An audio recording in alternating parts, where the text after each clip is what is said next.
Okay, well, Lauren, um, if you want, you can go ahead and start the meeting. We're still waiting on just like a couple more minutes to get quorum. So for item number 7, we'll just want to make sure that we have quorum before we take any action. Sounds good. All right. Well, good afternoon, everyone. Thank you all for joining us on Teams today. We greatly appreciate your time. For those I've not had the chance to meet, my name is Lauren Roberts Carter. I have the honor of serving as the Community Advisory Committee Chair. So again, thank you for being here. And I'm going to officially call this meeting to order. We're going to go through the agenda to number 2, our approval or modification of the agenda. Do I have a motion to approve our agenda today?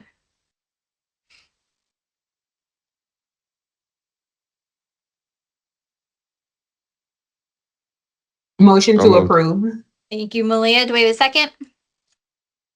Second, Keith Moore. Thank you very much. All right, moving on to number 3. At the time of the agenda, we do not have any submitted public comments since our last CAC. Is there anyone on our call today that would like to address our Community Advisory Committee with a public comment?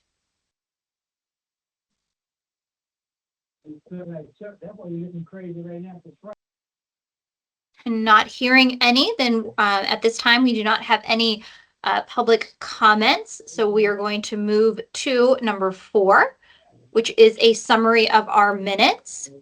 You will see those attached with the agenda as well for the October 2025 meeting. Do I have a motion to approve those minutes, please? So moved. Daniel. Thank you. And a second? Second. Would echo second. I like it. We count that for everything, right? Thank you. All right, moving right along, y'all. Thank you. Number 5, we have a presentation today on the Hampton Roads congestion management process. So, Mr. Keith Nichols, we're going to turn it over to you to give us a little presentation. Great. Thank you, Lauren. Let me go ahead and share my screen here. Can everybody see my my slides? Great. Thanks, Juan. All right. So good day, everybody. My name is Keith Nichols, and I'm the principal here at the HRTPO in charge of what we call our performance management department. So you may have seen me at previous CAC meetings making presentations on items related to rail crossings or safety or freight movement. But today, what I wanted to talk with you today is about a product we do here at the HRTPO called the congestion management process. So this is an ongoing process where we look at the regional roadway network and try to identify those locations where congestion is present. In certain locations, we try to determine what some of the causes of congestion might be and see if we can develop strategies, both low cost or high cost, that might be able to mitigate the congestion in those locations. These CMPs are required in all metropolitan areas that have populations greater than 200,000, like Hampton Roads. And we do this update every 5 years. And the reason we do that is we want to match the cycle of the LRTP. A lot of the data that we do as part of this process and that I'll show you today feeds directly into the project prioritization process that you all have been briefed on, I think, over the last few months. So it works hand in hand with the LRTP to make sure we have the most up-to-date and thorough data that we can apply to the project prioritization process. So this update to the CMP report is being released in 2 parts, and on here you can see all the sections that will be included. Most of what I'll talk about today is what we included in part 1 of the study that was released this summer. Those are the introduction, system monitoring, and system performance sections. For the second part of my presentation today, though, I want to go over an upcoming CMP survey that we plan on doing here over the next couple months, showing you a draft of the survey, trying to get your feedback on that, see what you think we may have forgotten, see what you think about the language we used in the survey, and getting your feedback just in general on what we should include in the survey on congestion that we plan on sharing here early in 2026. So going back to part 1 of the report, as I mentioned, It was released this summer and includes sections related to an introduction. So just generally, why do we do this? What are some of the elements of a CMP? Things like that. And then we look at system monitoring, specifically what are some of the trends when it comes to roadway travel in our region, and what are some of the benefits of projects we've completed in our region in terms of improving travel times. And then the system performance, that's where we really dig deep into the data and do the roadway congestion analysis as part of the CMP. So going over the system monitoring section, there's a couple things I wanted to share with you today. One is what are some of the regional roadway travel trends we see in our region? And we do that analysis based on about 80 locations spread throughout our region where traffic volume data is collected continuously for every second of the year. They're spread throughout the region, but they're mostly on the higher traveled roadways. So like our bridges and tunnels, our interstate system, some of our busier arterials. A lot of them, if you see the loops in the middle of the road, those are continuous count stations where that data is collected every second of the year. Now, based on this data, we've seen a slight increase here over the last year or two in terms of roadway volumes, but we're still well below what we experienced or what we saw back in 2019 before the pandemic started. So as of 2023, we were still down about 4%. In terms of daily volumes in our region relative to where we were back in 2019. We have looked at the 2024 data now as well, and surprisingly, there was actually a small decrease from 2023 to 2024, about 0.4%. So you can draw a straight line almost across from 2023 to where 2024 would be. So we're seeing that continuing trend of volumes not reaching the historic levels that we were seeing prior to the pandemic back in the late 2010s. We also looked at how our region compares to other areas in terms of roadway travel. The way we did that is we looked at vehicle miles of travel per capita. So how far does every person in our region travel on average in terms of roadway travel in a given day? In Hampton Roads, the average person travels about 25 miles each day in the most recent data we had. And when you compare that to other metropolitan areas across the country between 1 and 4 million people, we are actually a little bit on the lower end. You look at areas like Nashville, they have more than 50 miles per person per day. So much more of a sprawled region, things like that. But when we look, like I said, at this cohort of metropolitan areas, we are near the average, but a little bit below when we have that 25 miles of travel per person per day. In the system monitoring section, we also wanted to look at what some of the benefits were of many of these completed projects that have been recently completed in our region. So we tried to get a wide variety of project types. So not only do we look at some of the mega projects that have been completed in our region, such as widening on the peninsula, the high-rise bridge in 64-264, but we also wanted to look at some smaller scale projects. So for example, we looked at an intersection improvement that was done in Gloucester Courthouse area of Main Street at Route 3 and 14. We looked at the benefits of a signal that was installed in James City County at Centerville Road and News Road. So like I said, we just tried to get a wide variety to see what some of the benefits might have been of these projects. I'll show two examples here of the larger projects. First one is 64 on the peninsula, the widening between Williamsburg and Jefferson Avenue and Newport News around exit 255. So we looked at the travel time data, which I'll get into actually a little bit more in a little bit in terms of how we collect that. But we looked at the travel time data from the year before construction started, which was 2014, through when construction was completed in 2023. And we did see pretty good benefits, particularly on I-64 during the afternoon peak travel period. The benefits we were seeing were about 4 minutes on average per person. That's about a 17-18% decrease in travel times over this corridor. We also looked specifically at summer Saturdays, since that was one of the most congested times for this corridor, and the improvements were even much greater. On average, about 6 minutes per person in the westbound direction, in the eastbound direction, and a whole 11 minutes in the westbound direction. So huge increases or huge benefit that we saw from the widening of that project. We also looked at alternate corridors that people were using, such as Jefferson Avenue and Warwick, which run parallel to 64 and Newport News. And fortunately, there were benefits through those corridors as well. On average, about 7 to 11% on Jefferson Avenue, and a little bit less than that on Warwick Boulevard. So we did a similar analysis once again for all of those 12 projects that I showed on this slide. If you're interested in seeing those, you can go to our report and see some of the benefits of these projects based on the travel time data. Also wanted to show you quickly 64-264 as another example. The improvements that was made to the interchange traveling from Chesapeake towards Virginia Beach. Extremely large benefits that we saw based on this improvement, which is no surprise to anybody who would travel it on a daily basis. About a 40% decrease in travel times during the morning peaks, and actually over 60% improvement during the PM peaks. So definitely large improvements that we saw from that project as well. With that, then we went to the meat of part one, which is the system performance section. This is where we do most of the congestion analysis. So as part of that, we defined the roadway network that we looked at as part of it. Talked about the data, where we obtained it, what we looked at as part of the data, and then got specifically into the roadway congestion analysis and also a congestion analysis that was done for intersections.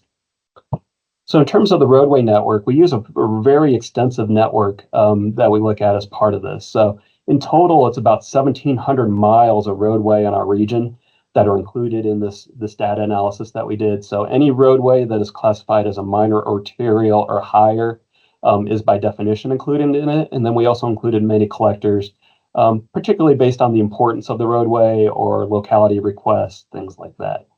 So like I said, it's a very extensive network. It did expand from our previous CMP 5 years previous. Some of that is to new roadways opening. Some of that is based on locality requests. We did have some roadways that changed functional classification over the last 5 years that were promoted to minor arterials, so they had to be added, things like that. But as I mentioned, it's a very extensive network that we look at as part of this. In terms of the data we use, there's two primary sources, and that's traffic volume data that we get from VDOT, and then the travel time information I briefly described previously that we get from NRIX. So in terms of VDOT, they collect roadway count data for every roadway, almost every roadway throughout the state on a 3-year cycle. So we use the most three recent years that were available at the time of the analysis, which was 2021 to 2023. They provide us the data on a 15-minute interval, so we can dig really deep into the data in terms of how we want to analyze it. In addition to that, we do have some other sources of data that we tie in. For example, the City of Virginia Beach has a very extensive traffic count program that they maintain. So we get the data from the City of Virginia Beach and incorporated that into this effort. Bridges and tunnels throughout our region all have their own traffic count programs, and we use that, as do toll facilities such as the Chesapeake Expressway or Dominion Boulevard, Chesapeake Bay Bridge Tunnel. Since they're toll facilities, they provide that with that information. And also any special studies we may have obtained over this time period. We included the traffic data from that as well. Now, in terms of the travel time data that we use to analyze congestion levels, it comes from a firm that's called NRIX.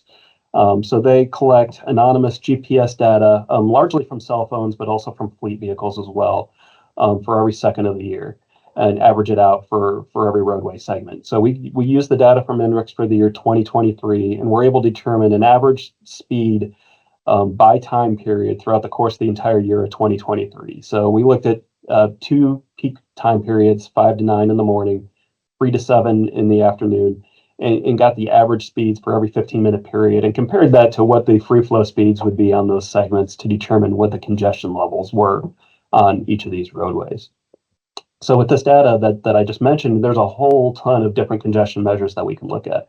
One is just general peak period congestion, and in the next 2 slides, I'll show you a map of the Southside Peninsula showing what those peak period congestion levels are.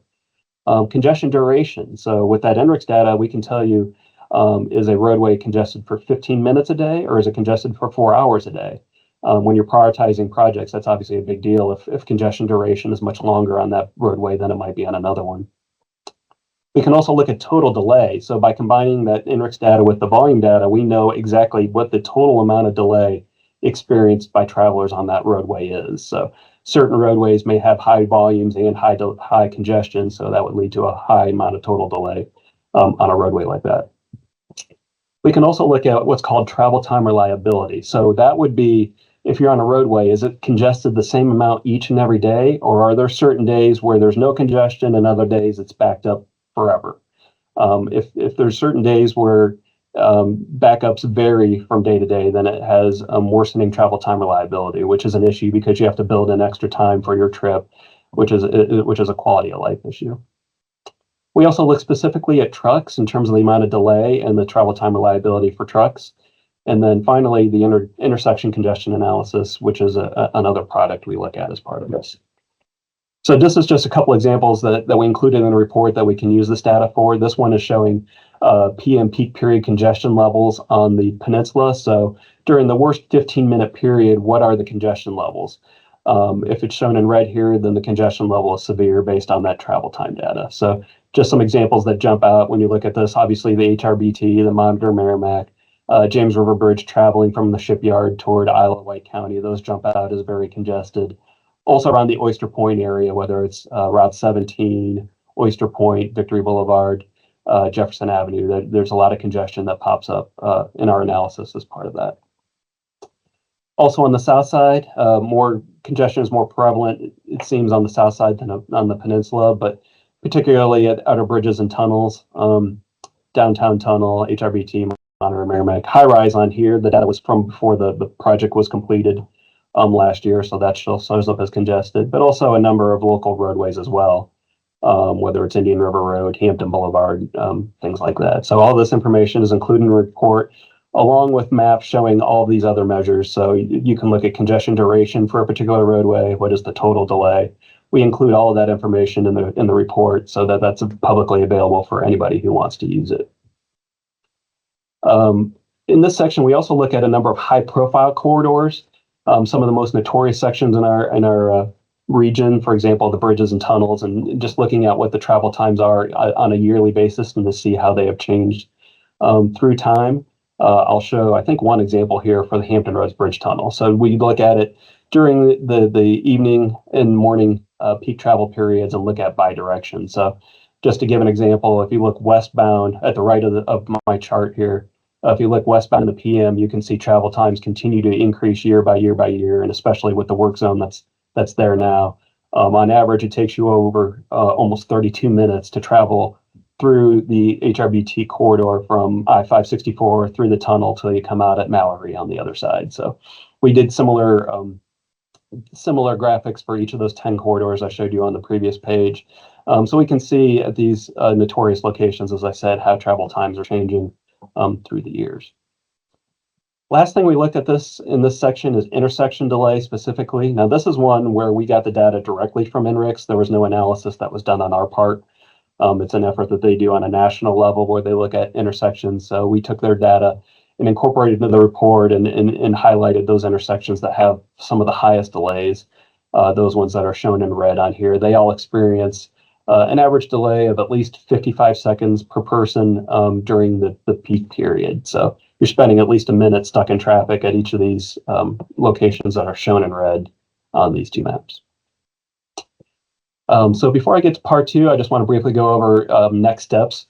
We've started work on part two of our report that we call the congestion mitigation portion of the report. So we take the data that I just showed you from part one, and we go ahead and we rank those corridors that have the most congestion. So, and it's not just totally based on the congestion level I showed you, but that congestion duration, travel time reliability, all those factors. We take those all into account and then rank the top 20 arterial corridors and roughly top 10 freeway corridors in our region to determine which ones we should look at in further detail in terms of solutions for improving congestion. As part of this part two, we also look at future and ongoing roadway projects, which ones have money allocated to them or included in our programming documents, and also which ones are currently planned in our long-range transportation plan documents.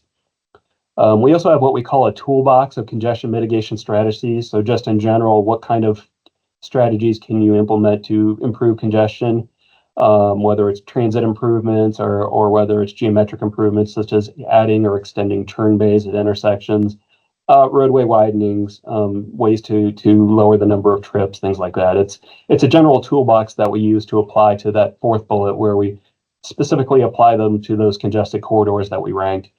So we can come up with a list of possible improvements for each corridor that the cities and VDOT can move further and see which ones make the most sense to try to obtain funding for in terms of projects. Now, as I get into part two here, I do want to mention about the public survey. That is part of part two, and I'll go into much more detail starting on the next slide. But before I get to the public survey, I did want to open it up if there are any questions about part one of the study or any of the work that we've done, or any questions you have specific to congestion throughout our region.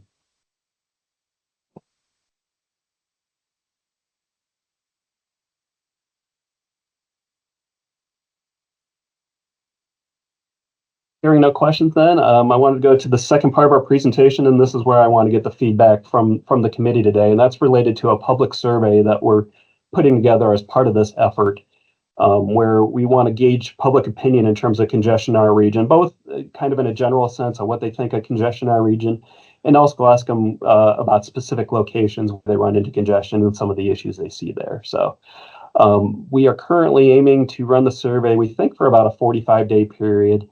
With the holidays coming up, we didn't want to start it right in the middle of the holiday season and have it get lost during that. So we think sometime in January is where we'll aim to start the public survey. And as I said, run it for 45 days. So it'll probably run until either late February or early March, depending when we finally get around to start it. So as I go through the survey here, please feel free to interrupt. I'll open it up for opportunity for feedback after every page, but if there's anything where you think wording is confusing or a question might be confusing, or if there's something you think we should be asking the public for but didn't include, please let me know. One other thing, Quan will be sharing a PDF of the survey. Unfortunately, with the survey tool we're using now, we can't share a link that's a demo of it. We actually have to create like a PDF of the questions and share that rather than sharing a demo. So after this meeting, Quan will send out a PDF of the questions that I'll show you here in a moment, and see if you have any feedback on that and give you a couple weeks if there's anything you want to share with us and to look at in terms of including on the survey. So let me pull up the survey here. I can find where. I think that's it. Okay, Quan, can you see the survey? Great, thank you. So we're using a tool that's called publicinput.com. VDOT purchases this survey tool and provides it to MPOs to use for no charge. It's the first time we're using the public input tool, so there's been a learning curve in terms of how the survey tool works and the ways of gathering input through it. So once again, if you see anything that jumps out at you as looking weird or any wording or anything like that, please feel free to interrupt me. But when you click the link to the survey, right now it'll land you on this landing screen where we try to give a brief background of what the CMP is, why we're doing the survey, and just like I said, just a welcome screen before we actually start the survey. We include a couple facts at the bottom, just did you knows. We may add another one or two here at the end before we start the survey. We've had some discussions on that, but once again, just a welcome screen before we get to the meat of the survey. The first question that we ask here is we want to know what are your ranking your concerns. What are some of the congestion impacts that are most concerning to you in our region? And we ask you to rank the top three. So this is a list we've come up here with at this point. Longer travel times, unreliable travel times when we talk about the travel time reliability. Keith, I'm sorry to interrupt. Do you mind making it a bit bigger? One of our members asked so that they could be able to view it. Okay. Does that look better? Appreciate it. Is that good, Malia? Yes, that's better. Thank you. Okay. Sorry about that. Thank you, sir. Thanks, Quan. If there's anything else in the chat, let me know, please, Quan. I can't see the chat while I'm sharing the screen, so. Thank you. So the first question we want to ask is what are the congestion impacts that are most concerning to you? And we want you to rank the top three in our region. So this is the list that we have come up with at this point. As I mentioned, longer travel times or unreliable travel times, needing to leave early to guarantee arriving on time. Maybe it's more accidents and crashes that occur that because of backups, hitting rear ends, for example, at stoplights, things like that. Air quality, is that a concern you have because of congestion and worsening air quality due to it? Maybe it's fuel consumption and fuel economy, driver frustration because you're frustrated sitting in congestion. Maybe it's because of if you're in the trucking industry, it's delays or it's Amazon packages being delayed because of being stuck in traffic. Wear and tear is another one we include in there. Poor quality of life, just in general, your quality of life being impacted by being stuck in traffic, and other is what we put there if people have other thoughts. So simply just dragging each of these up here, you can prioritize your top three, and then when you click Save Selection, it goes to the next page. So before I go to the next one, are there any thoughts on the question or the any thoughts on this question, how we ask it, and any of the responses we provide. You do have a question. Okay. Daniel? Can you see who? Yeah, I'm just to clarify the difference Yeah. between longer travel times and unreliable travel times. Do you think that will cause any confusion at all?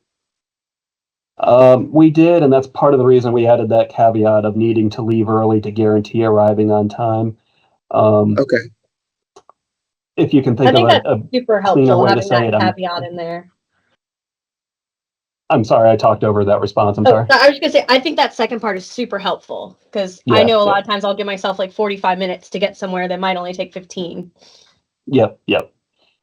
And like I said, if there's a better way to say that, we're all ears. If there's something way to say it more clearly, but that's what we're trying to distinguish was, one, your travel time is always longer, but two, it's unreliable, and sometimes you have to leave really early just to guarantee being on time.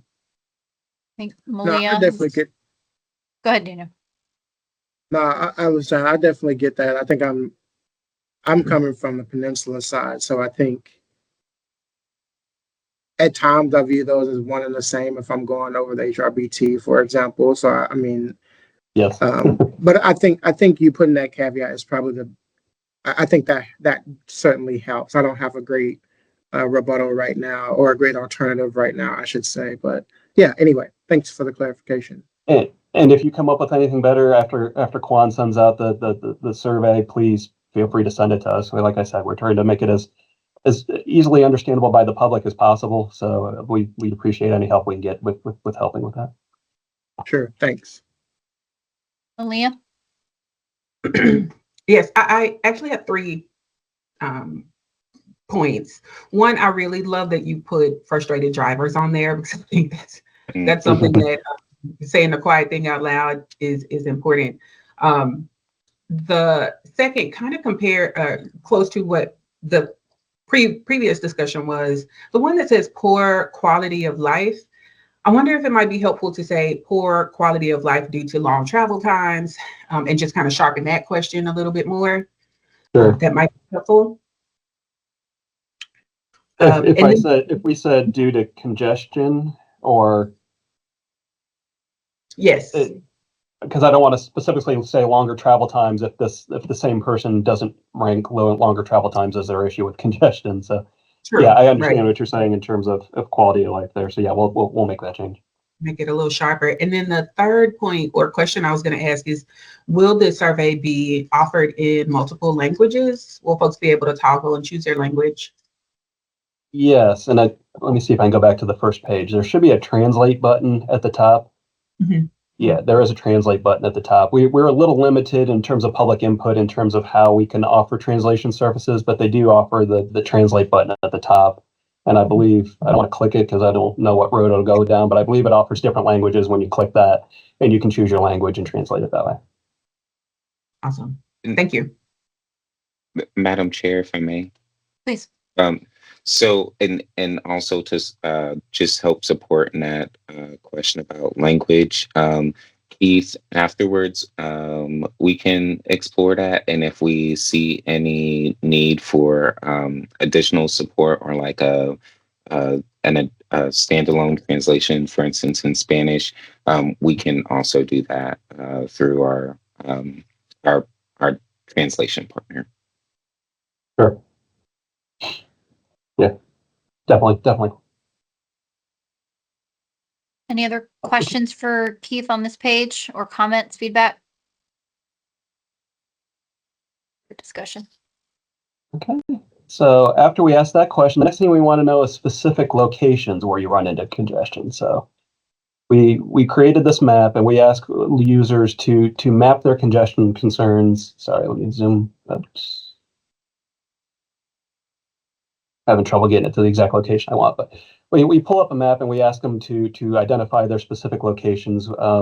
There's locations where they experience congestion and what their concerns are specific to there. So we start with a map of the region and show in red those locations that are congested based on our analysis. This doesn't preclude anybody from putting a dot somewhere else. We collect all data from everybody on that. But for example, if you if you think there's not enough lanes on a roadway, for example, at the James River Bridge, you can put a dot right there and then post your comment there. So whether it's whatever you want to put, I'm backed up every day to the shipyard, or, this bridge really needs widened, or whatever comment they want to post, you can post it there. And then we will receive that information. It shows up on here. And we will receive that information in terms of the congested locations and the information on that. Now, we want to take this information specifically, as I mentioned, those prioritized locations where we are looking at solutions for congestion. This is the type of information we want to tie in with that.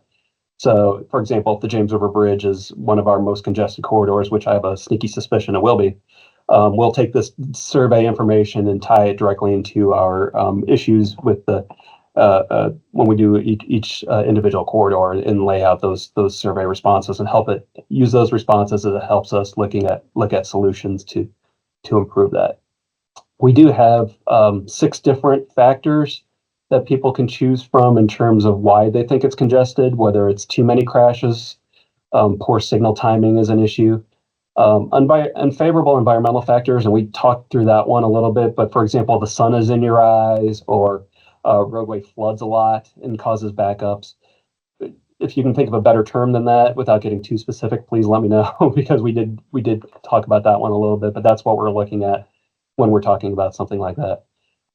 In deficient design, we want to leave up to the user. Maybe a curve is too sharp, or roadway lanes are too narrow, and they think that's a problem. We wanted to kind of leave that non-specific, but let them choose it, let users choose it as a means of providing feedback on that. Or if they think the road's not wide enough, if they think it should be wide, and they can choose that, or other, based on their survey response, we can get that data from them as well. So with that, I'll open it up again for any comments. But once again, this is a Google Maps interface. Whether you take it on your phone or you take it on the computer, you can easily zoom in and out, zoom in as far as you want. So you want to click, say you want to click on Hampton Boulevard, for example, and indicate poor signal timing, you can easily, once again, do that and put the comment there. But are there any questions or comments specific to this page regarding congested location feedback? I had a thought or a question, Keith. The unfavorable environmental factors, I know that's kind of difficult to explain. Is there a way to hyperlink an info box that kind of explains it a little bit more so that folks can know what you mean when you said, like, for example, the sun's in your eye, or that's helpful? I think Teresa's on the call. She put together the survey. Teresa, do you know if we can do something like that, where we provide a hyperlink or a call out box where we highlight that, and it'll go into more detail on that? I don't believe I saw that as an option of including additional information. As Keith mentioned, this is our first go around using public input, so we're learning as we go, and just limited with what we can do using VDOT's account. But we, tried to do the best we could with using, I guess, the different graphics that were available and trying to give context clues there.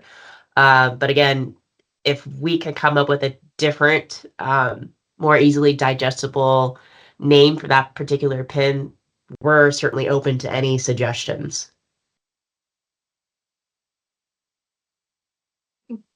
Frank? Yes, on the previous page, I was busy writing, so I didn't listen to some of this stuff, but a couple of general comments. Can you hear me? Yes. Okay. Yeah, I'm going back to the previous page. Okay, VDOT has put up signs in the past about camping and in the left lane, and those were cutesy and all that kind of good stuff. Everything is fine.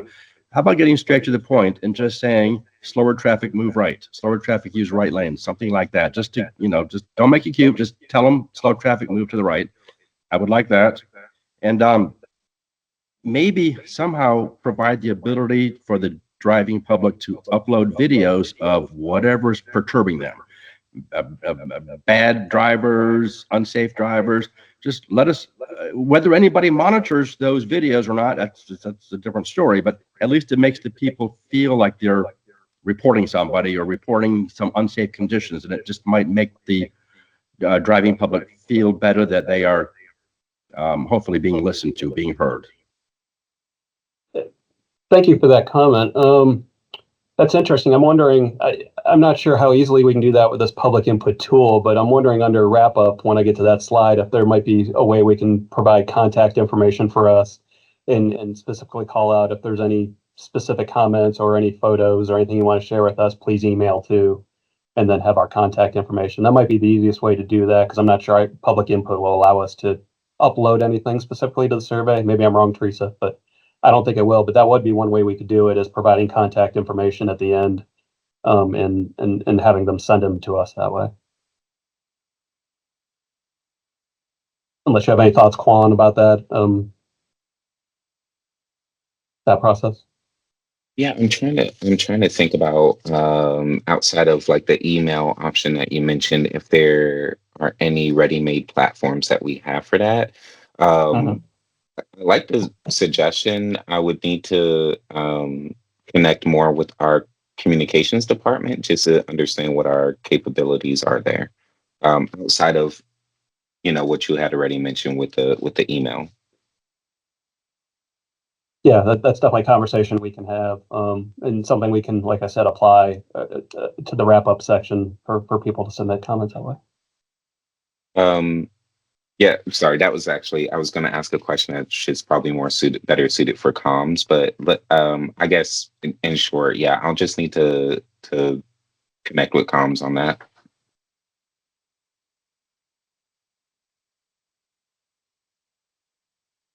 Any other comments regarding anything I presented at this point, including the congestion mapping tool?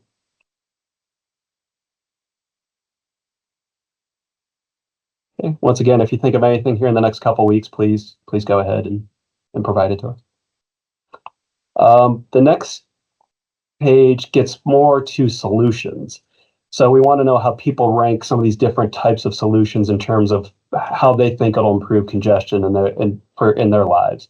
So we try to do different types of improvements, starting with, for example, major infrastructure improvements. So you think about roadway widenings, building new roadways, things like that. And for all 5 of these, we give the user essentially a scale from 1 to 5, 1 being not at all important to them and 5 being very important. And the user can click. When the survey is live, the user will be able to click these buttons. Sorry, it seems to be stuck. Keith, just a heads up, if you scroll a little bit down, you should be able to see changed response.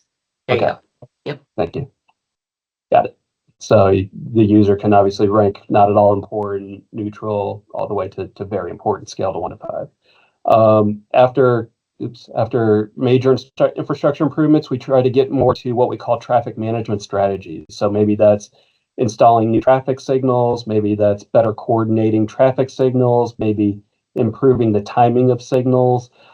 Maybe it involves more information for travelers, whether it's providing more message signs like you see on the freeways, or having better apps like Waze that can provide information real time on some of the issues that are going on there and how users feel on a scale from 1 to 5 on those.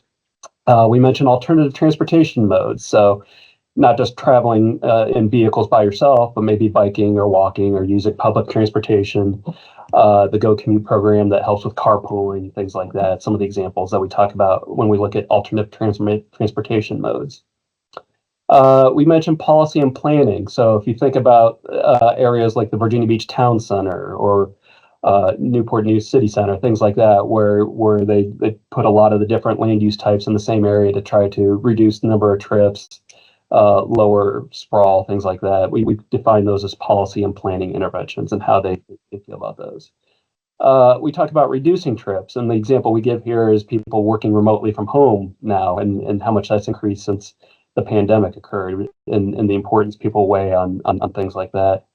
And then the last thing we put here is we call it innovative technologies. So as we move in the future and vehicles become more autonomous, drive themselves, become more connected with signal systems and other vehicles, what the benefits people think on that. So once again, we just wanted to get general thought from the public in terms of how important they consider each of these different types of congestion solutions, and see what their thoughts are. So with that, once again, I'll open it up. Is there anything we forgot in terms of a strategy Is there any language you think makes sense to change here, or maybe there's other examples to include in some of these other areas? I'm open to hearing what you have to say on that.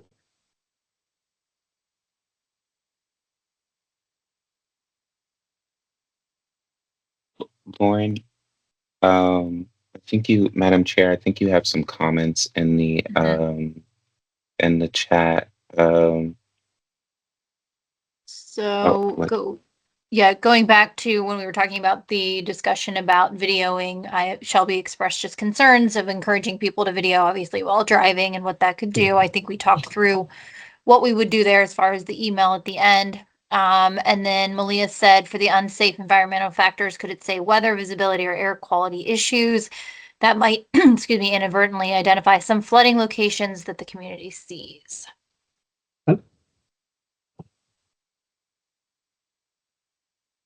Okay. Thank you for that one. I'm writing it down. Does anyone else have feedback on this portion of the survey for Keith and his team?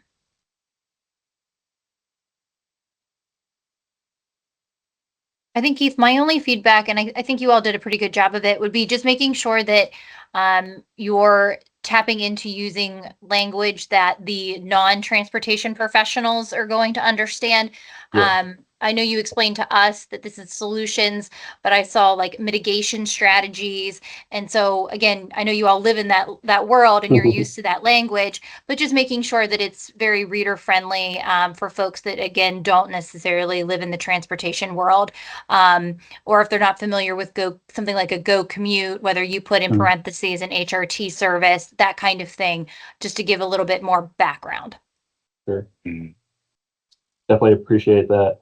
And that's definitely why we wanted to talk with all you today. You know, that the world we live in is a little different than the public. Sometimes when we use some of these terms that make sense to us, but maybe aren't commonly used by the public. So we definitely want to hear all the comments when it comes to terminology like that. Yep. Shelby, do you have a question or feedback? Yeah, I'm just not sure. Maybe if there's a way we can do a little bit more of an example of what like a policy and planning intervention would be, because even the description is, I'm not quite sure what that could be. Okay, so let's say we put down here for an example, like a Virginia Beach town center with housing, commercial, live, work, play. I guess that's the term that they would use for that. If we put an example of something like that, would that make it more clear, or Yeah. are you thinking of? I think so. So trying to think of a way to say it. The whole concept of walkable communities is a huge thing, and especially for the younger, generations and people coming in. So I don't know how quite yet, but walkable community, like encouraging more walkable communities, it sounds something to make it fancier, but that totally makes sense now. Yeah. And that's I like that term in terms of walkable communities. If you think that's easily understood by the public, I'd be happy to switch to that terminology. And I think Shelby makes a good point there too. When we're using the word policy, are we thinking about getting something done from the General Assembly? Like, is it that type of policy, or are we thinking policy from the perspective of like planning and ordinances and those types of things? And I'm wondering whether that needs to be two different things, because planning can be very different than actual policy. I think that could cause a little bit of confusion there. Sure. Yeah, we were trying to get into kind of land use decisions when we talked about that, which is kind of both policy and planning. And then, like I said, that leads to your town centers, walkable communities, things like that. But yeah, I understood that language is not easily understood, nor is the word intervention probably. Any other thoughts on this? I just dropped in the chat.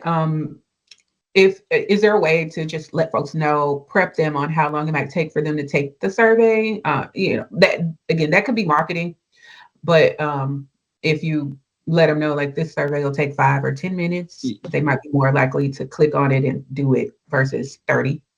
Yeah. That's information we can include when we have our I'll call it banner. I'm sure there's a term for it. Our advertisement for taking the survey. We're trying to keep it to around 5 minutes with the understanding that on that last slide where you can show congested locations, people can add as many as they want. They could do 50 of them if they wanted to, or one or none if they wanted to. But when we were setting this up, we were aiming for roughly a 5-minute survey. So we can include that information with the, like I said, in the advertisement as we put it out there advertising the survey.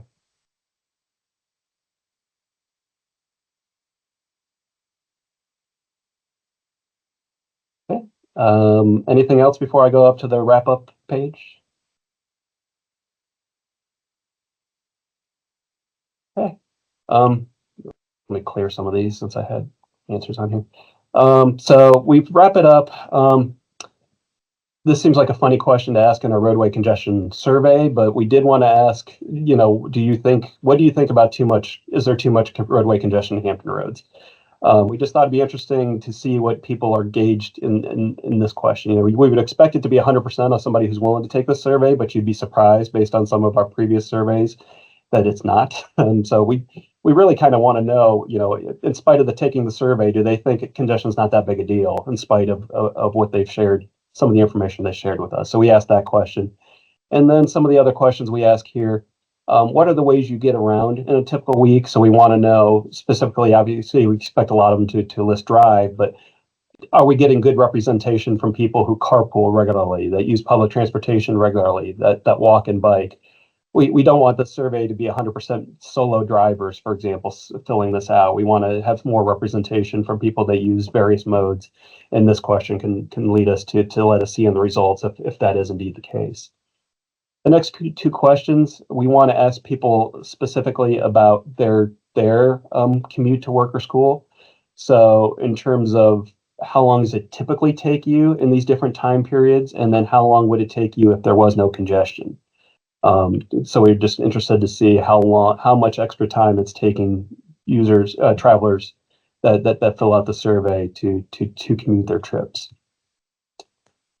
We asked for home and work / school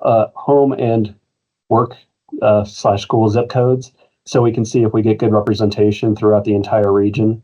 When we did our safety survey, that was a couple of years ago now. Fortunately, we had really good representation throughout the entire region, and we definitely want to ensure again that it's not just Virginia Beach specific, for example, but we're going all the way out to Franklin in the west and Williamsburg on the peninsula, things like that, and getting good representation of the region as a whole. And then we just asked some socioeconomic questions. What is your age? We asked age, gender, and then provided at the bottom is one very specific question, one question where we let them fill in any comments that they'd like to share with us. So anything that they didn't include as a congestion location. We want to give them the opportunity to just fill out whatever congestion related thoughts they have as part of this. And finally, we want to ask about how they heard about the survey, just for our knowledge, what were the methods we went about to distribute the survey, which ones seemed to work the best. We want to ask that question as well. And then with that, you get the submit survey. The survey is not live right now, so that won't do anything. But at that point, that'll be the end of the survey. Like I said, this is where we could add a box in terms of if there's any other comments or anything they want to send to us, we can have the link to whether it's an email or if we have a tool where people can submit videos or photos or things like that. We can put a box here at the end providing that information. So. With that, are there any other final comments? I don't want to say final since we'll have it open for a couple of weeks, but any other comments on the survey that you'd like to share with us before we wrap up? Keith, one quick point to make on that very last question about hearing about the survey. Obviously, a function of the Community Advisory Committee is to spread the word and get this survey to people as much as we possibly can.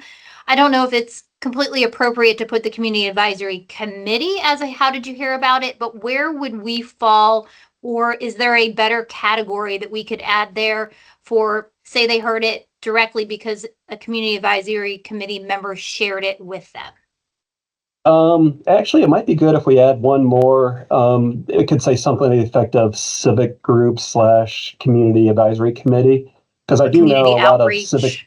Yeah, because I do know a lot of civic groups will pass this information on to their distribution lists. So now that you say that, that'd be a good way to include it. Some sort of terminology like civic group / community advisory committee, something like that.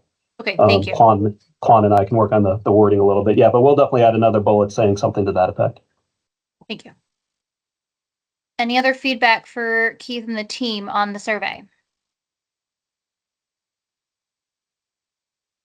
And once again, I'll just say that later in the next day or two, Quan will send an email with a PDF of this survey. It's unfortunately, like I said, we can't share the demo of it, so we had to create a PDF with each of these questions. But Quan will share it and give a couple weeks for responses. Quan, I don't know if you want to mention anything about that or anything else regarding this topic before we wrap up.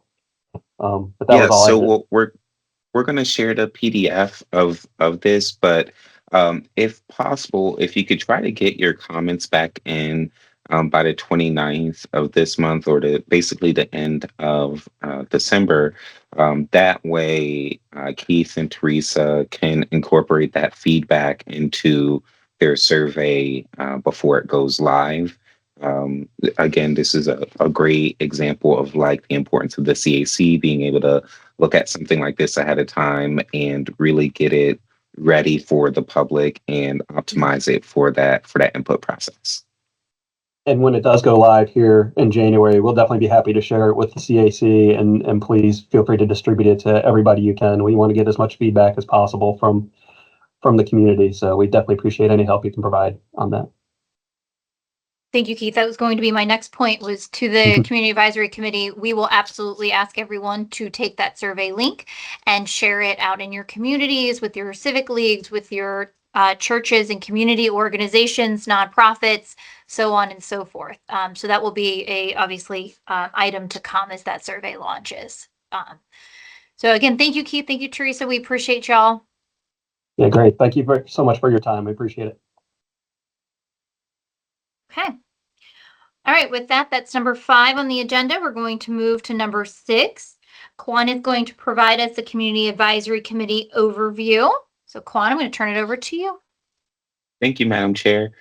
Just a quick point of order. The user with the phone number 757-254-8446, could you just let us know who you are really quick so I can include you in our attendance?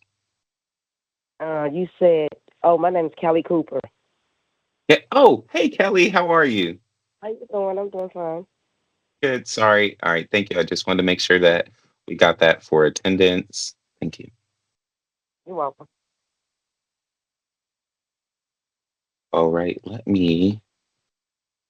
Y'all could just give me one moment here. I have to bring my presentation up and share my screen.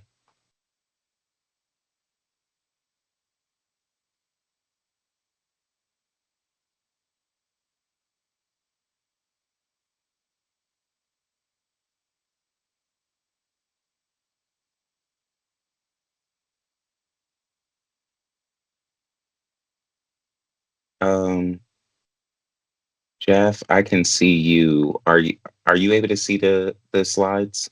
Sorry, I can't see the chat or like the full list of people. You can? Okay, thank you. All right. So today, I just wanted to provide you all with an overview. We've onboarded a couple of new members. We're still looking to add more representation across the region. And so I really wanted to be able to provide just a foundational background and understanding. I apologize that we're meeting virtually today. Normally, we do try to get out in the region. We had a meeting scheduled at Thrive Pantry in Newport News, and that was going to be a great opportunity for us to do a bit of a food drive as a CAC, invest back in our community. Thrive does a lot of really amazing work within the region, specifically on the peninsula. Unfortunately, however, with the recent government shutdown, their increase for need of just supplies and items really increased. And so they put out an all call for supplies. And unfortunate for us, but fortunate for them, their meeting space got converted into storage, because that is how much the community showed up, and overwhelming support for them. And so it was so stacked in there that they can't even use that meeting space. So we had to pivot, and so we ended up on virtual. But in 2026, we'll have some additional meeting locations. One of them that we're working on right now is actually, if any of you are familiar with the Virginia Gateway.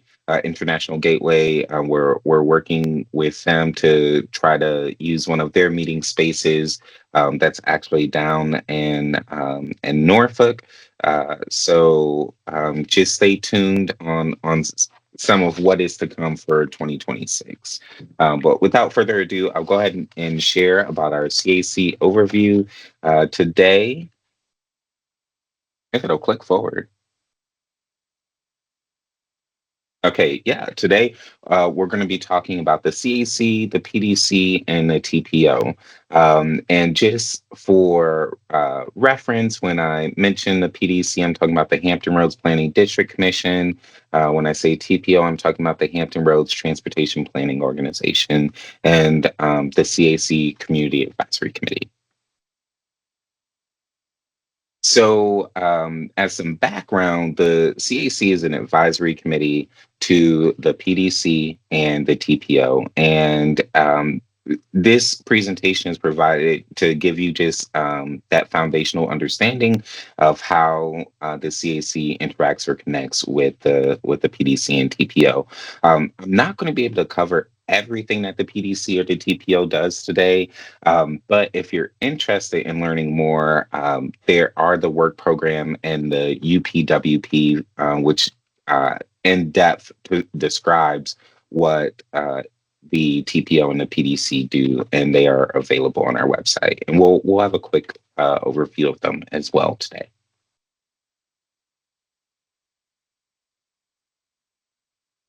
So the CAC was originally the Citizens Transportation Advisory Committee, or CTAC, and it was formed in 2010 as an advisory body to the TPO and the PDC. As a side note, us being an advisory body, that makes us a public body, which is why we have some of those like weird rules associated with us that you might see associated with like a larger public body. Even though we're a smaller group, we are still we still adhere to those rules related to public bodies. The CAC actually stemmed from the 2008 quadrennial review. A quadrennial review is, in short, when our federal partners from USDOT, including Federal Highway and the Federal Highway Administration and the Federal Transit uh, not authority, FTA, they come in and they provide us a review of how our HRTPO, our TPO is doing, also known as an MPO. Sorry to be hitting y'all with so many acronyms. Um, MPO stands for Metropolitan Planning Organization. We'll get to that in a second. But basically, they come in, review everything that we've done. And from that review, they asked for a more formalized process for public engagement from our represented localities. So the CAC is intended to provide that bi-directional exchange of information between us and the localities that and communities that are being served by the agency. And there was, from our federal partners, a specific emphasis when the CAC was, or CTAC CAC was created, to look at the impact on overburdened and socially vulnerable communities. So we're intended to actively engage with regionally significant projects and programs and provide input representative of the localities and communities that are represented by CAC members. With the update to bylaws, we actually have an allotment for 48 voting members from the 17 represented localities. We're modeled after the PDC. Members can apply, as many of you know, and be reviewed by the CAC membership subcommittee. The goal is for the CAC to be representative of the different perspectives, needs, experiences of the 1.7 million people in Hampton Roads.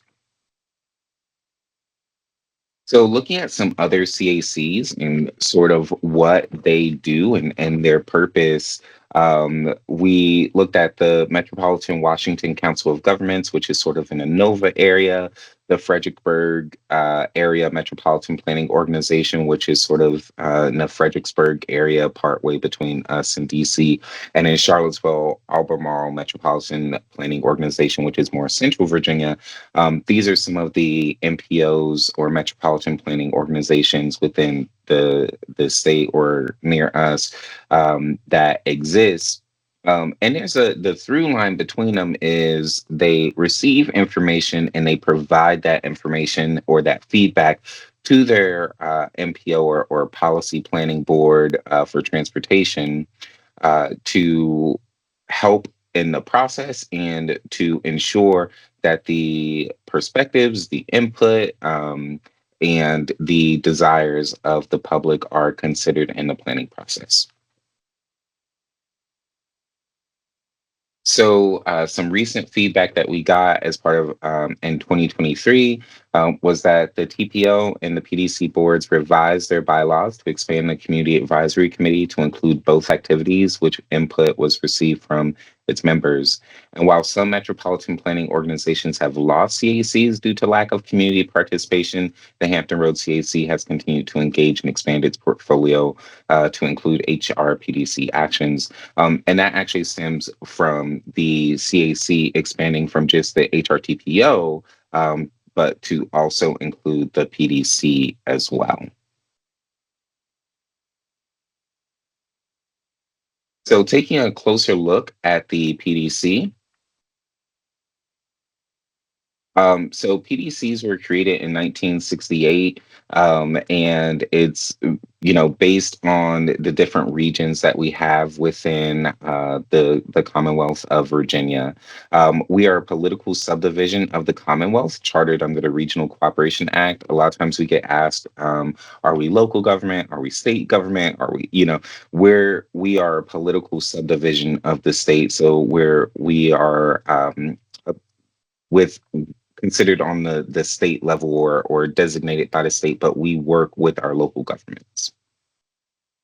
There are 21 PDCs in Virginia. Fun fact, there used to be 23. Actually, our PDC used to be two PDCs. There was one on the south side and then one on the peninsula. And if you're familiar with the building in Hampton, near Hampton University, that has the Hampton University name on it, that is in downtown Hampton. That is actually where the Peninsula PDC office used to be. So it's to encourage and facilitate local government cooperation and state local cooperation in addressing on a regional basis problems of greater than local significance. In short, many of you know, especially with a region like ours, typically a problem for Chesapeake is not just a problem for Chesapeake. It, often will be something that maybe goes across jurisdictional boundaries. So it requires collaboration and cooperation amongst the different localities. And what the PDC does is provide that convening space for our locality leaders to be able to come together with technical experts and also, again, that input from our community members. So the PDC's mission is to serve as a forum for local elected officials and chief administrators to deliberate and decide issues of regional importance, provide the local governments and citizens of Hampton Roads credible and timely planning, research and analysis on matters of mutual concern, and provide leadership and offer strategies and support services to other public and private, local and regional agencies and their efforts to improve the region's quality of life. So again, going back to the collaboration, a lot of times I know that we may hear, colloquially, that maybe there's not regional collaboration happening. And, I will say that I see at our board members, our board meetings, our board members, which are comprised of the different locality electeds and those technical stakeholders, they come together and they work together and they collaborate and they try to find solutions that can benefit the entire region. So again, we serve as that resource, and we have a couple different main program areas that we focus on: economics, emergency management, environmental education, housing, planning, and water resources. We also serve as a support for the Hampton Roads Transportation Planning Organization, or the TPO, and I'll get into that in a second. The PDC represents 17 different localities. A lot of times when you hear Hampton Roads, you think of just the 7 cities. But when we talk about Hampton Roads, this is who we're talking about. 1.7 million people, um, a 17 member jurisdiction um, that comprise Hampton Roads. And again, you can see some of those different areas, program areas broken down there on the screen, where we have our focus. Economics and planning provides forecasts and planning for the region. Our economist, Nikki, has been very busy going to our different city council meetings, going to our board meetings and providing some very insightful economic forecasts, especially over the last year. Emergency management is so important for coordination, especially for an area like ours, which is coastal and vulnerable to different storms or flood risk. And then also when you consider that, as far as evacuation routes, we only have, or we have very clearly defined ones for our region, but obviously it would be very difficult for everybody to leave all at once, and so it's important to have that emergency coordination there. Environmental education, some of you may have heard of Ask HR Green. They work with all of our locality members to promote that education component. Housing and Human Services. This is a program that is utilized by many people in our region. First time home buyer assistance and down payment assistance program, where people can apply and our housing administrators walk them through that process and get them into homes for their first time. Water Resources does so very much, from stormwater management to um, looking at coastal resiliency. There's just such a different, a wide breadth of focus and work that's done across these different departments. So if you do want to know more about the different PDC programs, you can look at the work program, which is basically an overview of everything that is done by those different departments and by the PDC itself. And then I'm going to show y'all a quick video. And hopefully we don't run into any issues here.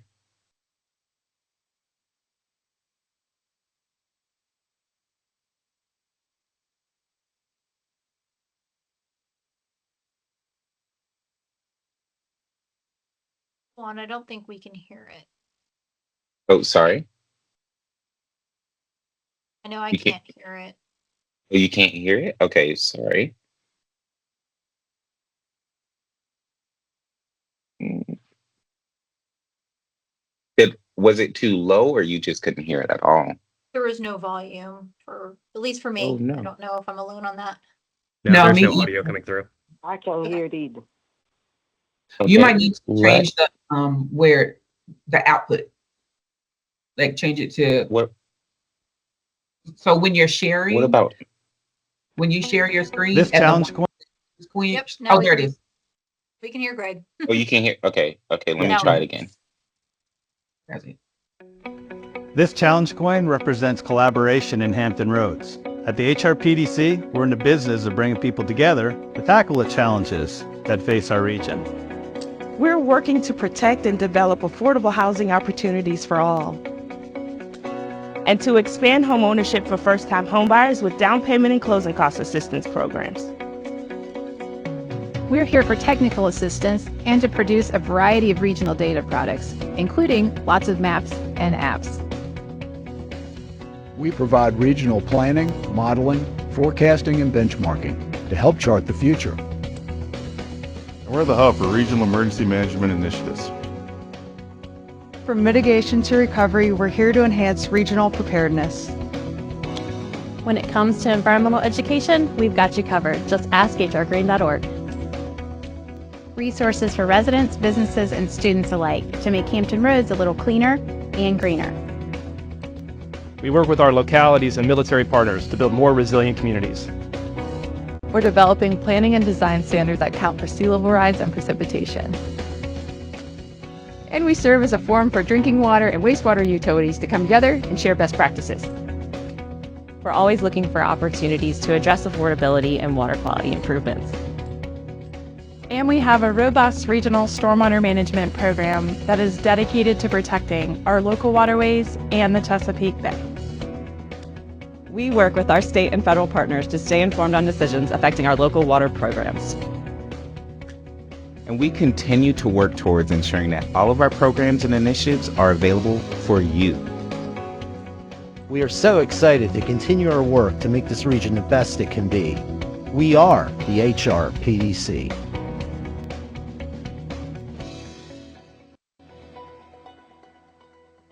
So, fun fact, I dropped the coin during taping like so many different times. I think we had to do like 5 or 6 different takes for that. That video was made back in 2023.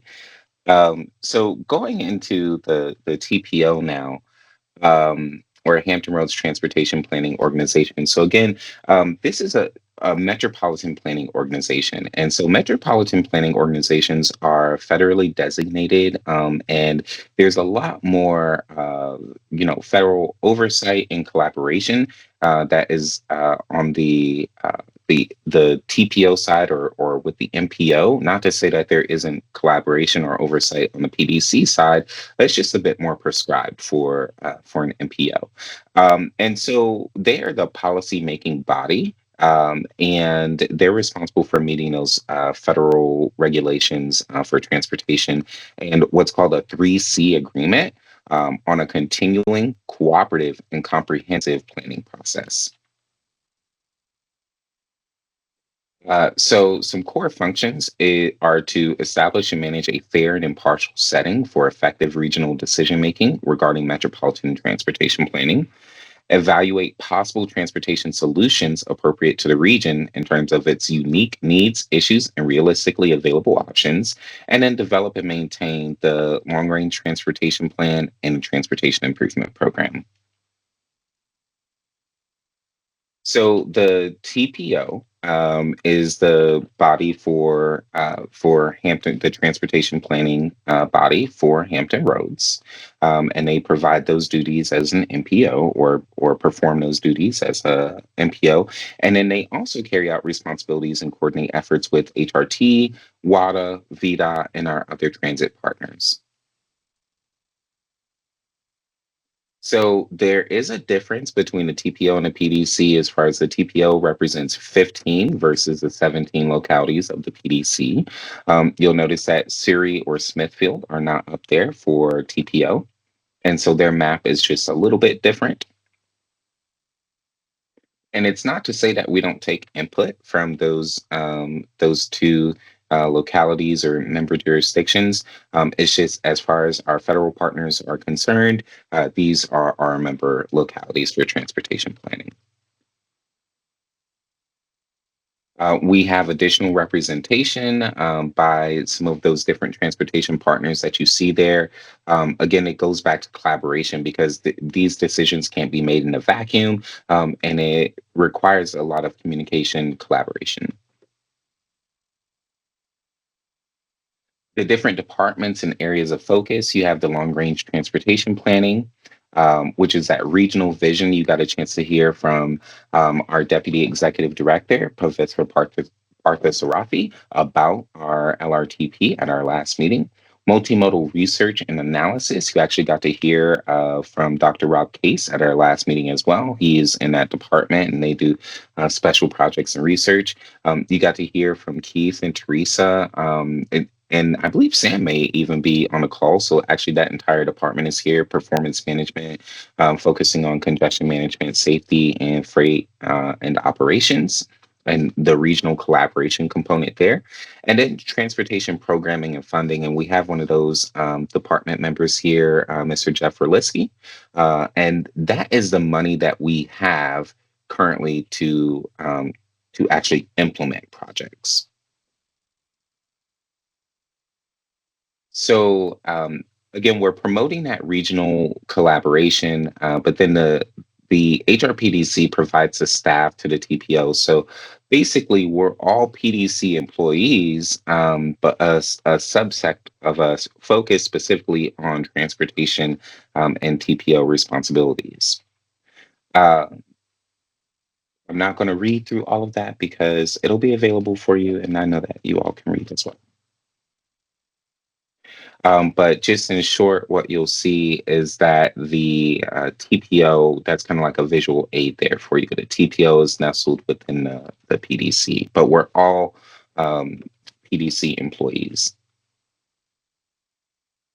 And that is the TPO's Unified Planning Work Program, and that lists to the detailed, item of like what will be performed, what end products will have as an MPO, and that is what our federal and state partners really look to see what we're doing transportation wise. And I'll play this briefly. Welcome to the regional building, the home of the HRPDC and HRTPO. This is our typical office building. This is where Hampton Roads comes together to share ideas and plan for the future, We work to build connections across this great region, to tackle issues that cross local boundaries. like protecting water quality, emergency preparedness, and transportation infrastructure. Our focus is on building more resilient communities, expanding access to broadband internet services, and housing opportunities for all residents of Hampton Roads. We're a hub for data maps and information sharing. And we empower residents to be environmental stewards of this place we all call home. Whether it's congestion relief, passenger rail, or trails, it's our job to make your trip as safe and efficient as possible. We keep transportation projects moving. For freight planning to travel forecasting. We're planning tomorrow's transportation system today. And for all of our efforts, we evaluate, monitor, and keep the public engaged. Collaboration is not just what we say, it's what we do. Because when 17 localities come together to advocate, share ideas, and pool resources, Big things happen in Hampton Roads.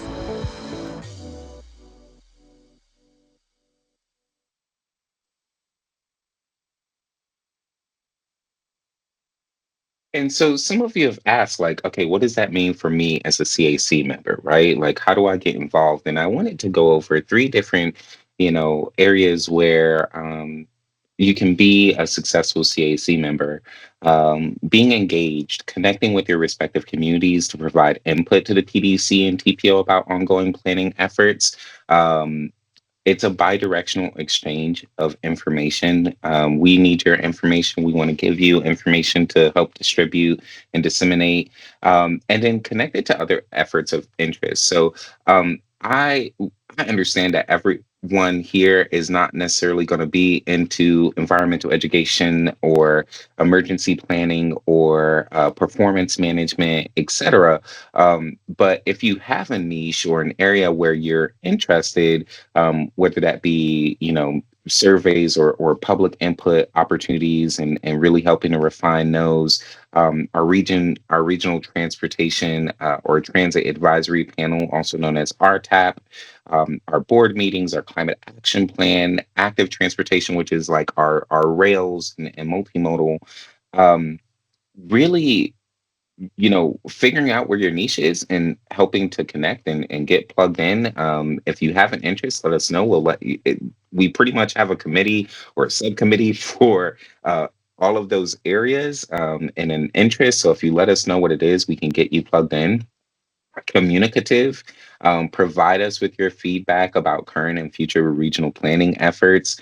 And if there's ever a topic that you don't understand, please don't feel embarrassed or ashamed or like, let us know so that we can get you more information, and we can ensure that you are all equipped with the tools and resources that you need to be successful and to help your communities be successful.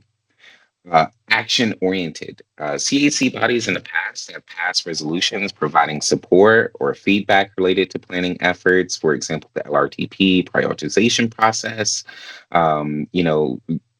Passing a resolution to say that you support the prioritization process, or really connecting with maybe that principal to figure out more insight about that process, or provide feedback. And then that is shared directly with our PDC and TPO boards.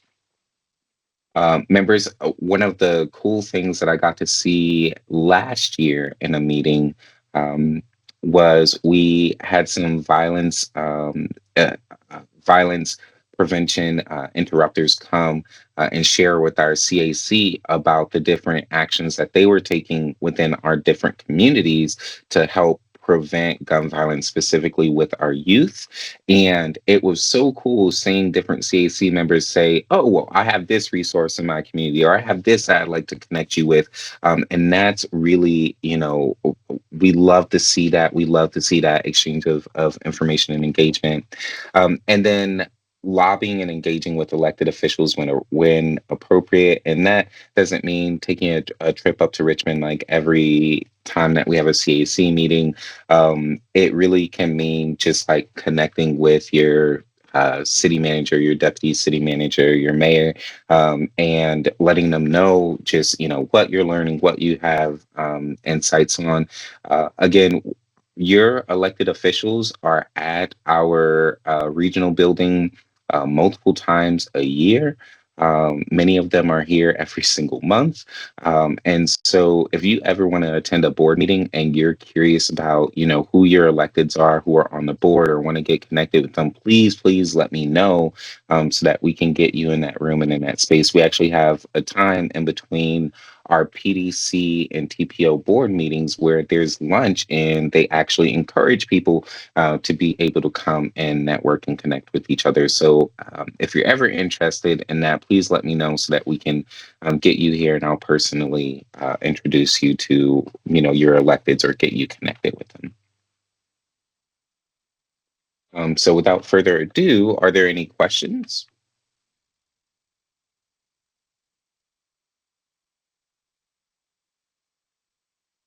Or any feedback, anything you'd like to know more about, any way I can be more supportive to you as a liaison? Yeah, Quan, this is Michael Evans. Quick question for you. I know you mentioned you have kind of subcommittees for a little bit of everything. Is there a way to get a list of what those subcommittees are, like a comprehensive list, so that way we can know what's out there? Yes, absolutely. So they just provided a full listing of that to your chief administrative officers, or CAOs, and so I'll make sure to get that to you. Perfect. Thank you. And we can also add you to the distribution list so that you can get the agendas and just know kind of like what's going on there. And Kwan, if this is an appropriate time to do so, can we share the cadence of 2026 meetings with the CAC so they can mark their calendars for next year?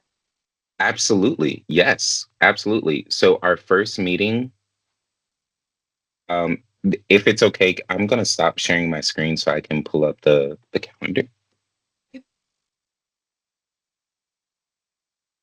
Okay, that's the one bad thing about being virtual, is like I'm all up in the camera. Okay, so February, it's going to be the 12th, and they're always at the same time, 12 to 2. Although if at any point in the future the CAC decides that they'd like to adjust that, again, that can be a conversation for the CAC. So February is going to be on the 12th. And then we'll meet on April the 9th.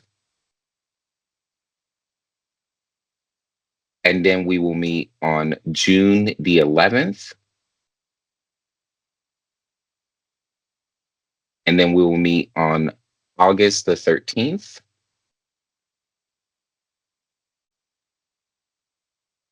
October the 8th.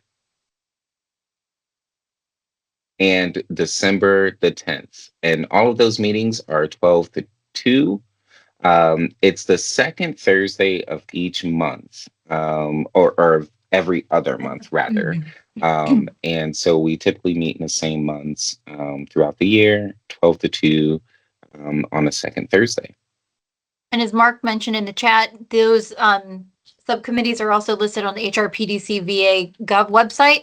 So are all of the calendar dates that Quan just mentioned to you. And then they're also listed with the agendas. So you can find the agenda on there as well. If you're ever trying to search your email and you're not sure where that email went, you can also find it on the PDC TPO website. And I'll also thank you, Mark, for putting that in there. I will also link to the TPO committees. And if you don't, if you're like, I don't see the one about trails or something like that, I can help get you connected with the right one. Any other questions or feedback for Quan? Well, thank you, Quan, for such a thorough, comprehensive overview. I think it really helps to understand what the PDC and the TPO do, and then what the CAC does in relation to both of those. So thank you so much. Thank you. And One if question. I may, Yep.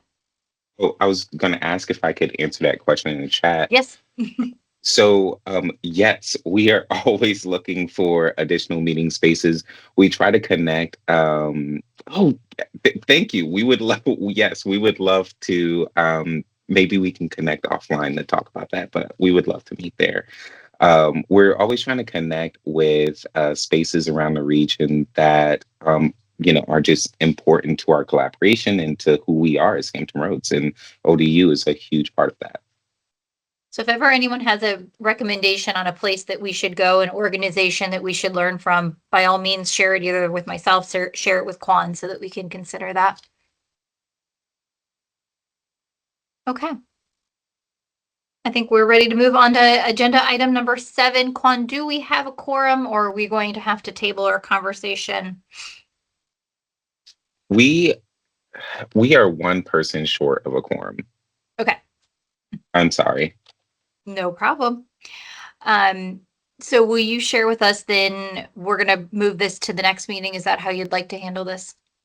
Yes, unfortunately, we need to. We're just one member short of a quorum, and so we just want to make sure that when we, I will say, just as a side note, for our prospective members who joined us us today, thank you so much for joining. I apologize for the delay, but we will work to get this handled as soon as possible. Absolutely. And so for all of you, that's number 7, our membership approval. We do have some individuals that the subcommittee is bringing forth as a membership recommendation, but we will move that to our next meeting. And again, please, this is why attendance is so very important. We appreciate you all being there so that we can have quorum to vote on these different types of topics. So Quan, number 8, go ahead. Oh, I think you're about to ask. I'll let you, yeah. Yes, for number 8, for officer nominations for 2026, do we have to have the quorum for that, or can we move forward as is? We don't. We can, because we're not voting on the officer positions today, we can still take nomination. We just can't do anything with it, which we weren't going to be able to until February. Exactly. Okay, so number 8, y'all, on the agenda, in accordance with the CAC bylaws, all officers shall be elected for a term of 1 year or until their successors are elected, or until they resign or are removed from office. The chairperson and the vice chairperson of the CAC may not serve no more than 2 consecutive 1-year terms. And then in just a moment, our CAC members are going to be asked to nominate anyone for the positions of chair and vice chair for the year of 2026. Ideally, we do like to have representation for both the Peninsula and the South Side areas for that.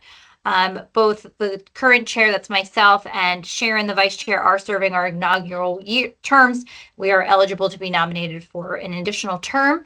So we're going to open it up for any nominations. Quan, I think we'll start with chair, and then we'll do vice chair. Okay. All right. Thank you, Lauren. We'll open up the floor for, would you? Yes, open up the floor for any nominations for chair for 2026.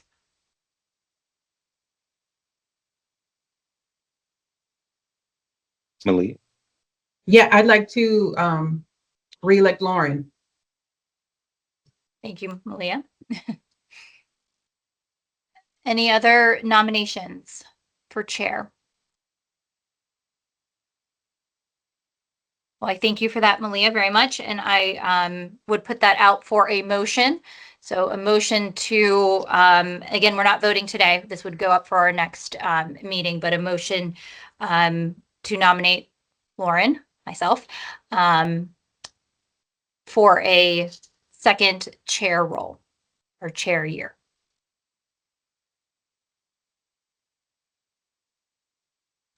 I move that we accept the nomination of Lauren Roberts for a second year for a chair role. Thank you very much. And a second. Second. Second. Thank you all Who's very this? much. Michael Shelby. and Yes. Shelby? I think Yes. both of yes.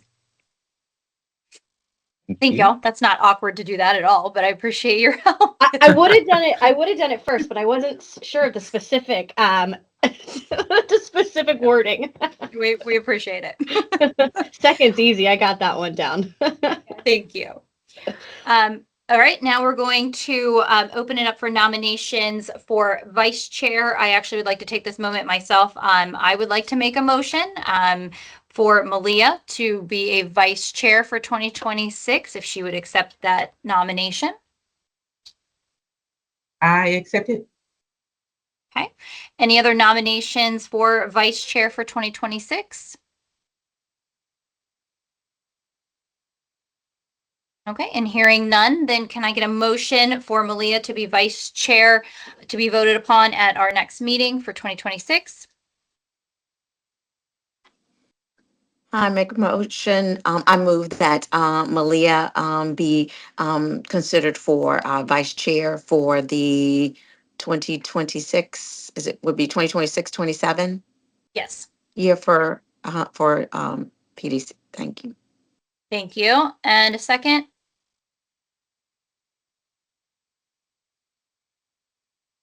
Second. Thank you, Shelby. Shelby. Thank you, Malia, for accepting that nomination. And so again, in the February of 2026 meeting, that's where we'll have to have a quorum, but we will be able to vote on those two nominations. And again, thank you all for your support. We greatly appreciate that. All right, Quan, anything else Thank we you, need to do Lauren. there? No. Good. Thank you. All right. That was the hardest part. Item number 9, there's a couple items there for your information. The LRTP prioritization, that 2050 long range transportation plan has been completed. They completed the evaluation and prioritization of the candidate projects. If you go back to your email on November 14th, they did send that to members of the CAC. If you do need that again, please let us know, and Quan is happy to share that again. But they are requesting feedback on that draft scores. For those of you that have been at that meeting, they presented that to us. They shared how those scores come to fruition. And so now they would like any of your input on that. I believe, Quan, that it actually does go out for more public input. Is that correct?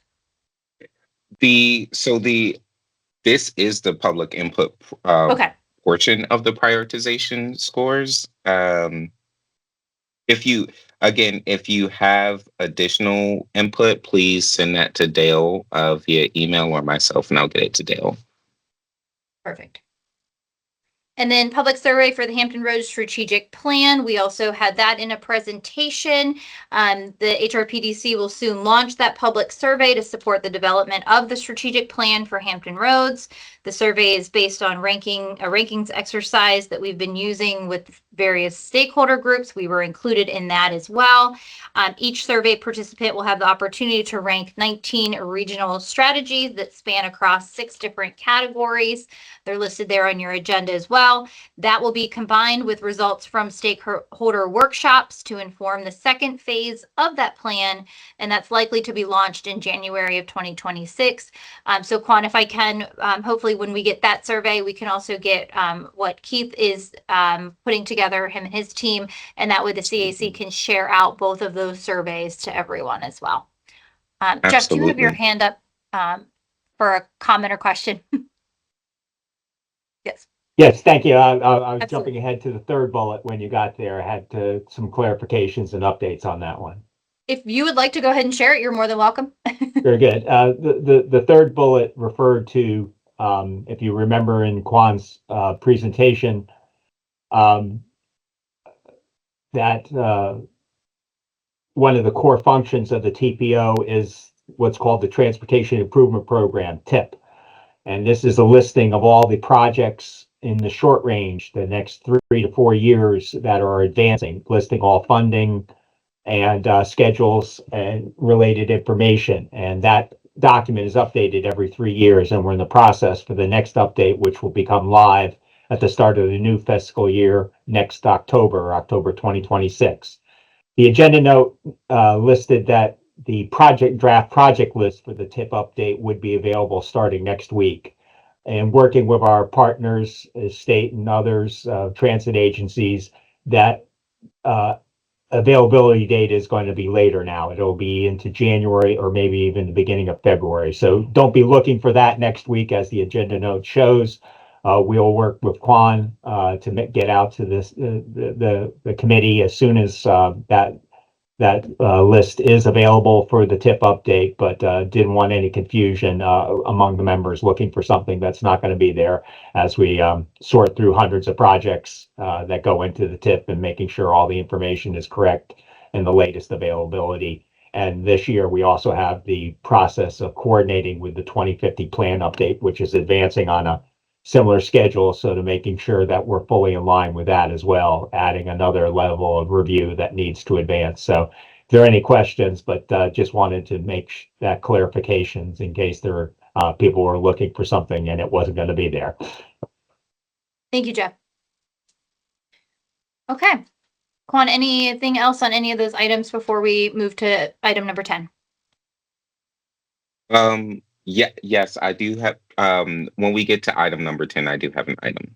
Okay, so item number 10, old or new business. This is open for anyone that may have old or new business they would like to share with the CAC. Yes, so Quan. Congratulations to you, Lauren, for being nominated as 40 Under 40. Thank you. And yeah, I saw that come across my screen earlier today, and I was like, wow, look at Lauren go. So congratulations to you. Thank you. I appreciate that. Thank you very much. Anyone else, old or new business? Okay, then we encourage you again to mark your calendars for those 2026 meeting dates. We look forward to seeing you all in the new year. We wish you the happiest of holidays and a wonderful start to 2026. I'm going to make a motion to adjourn. If I could get a second.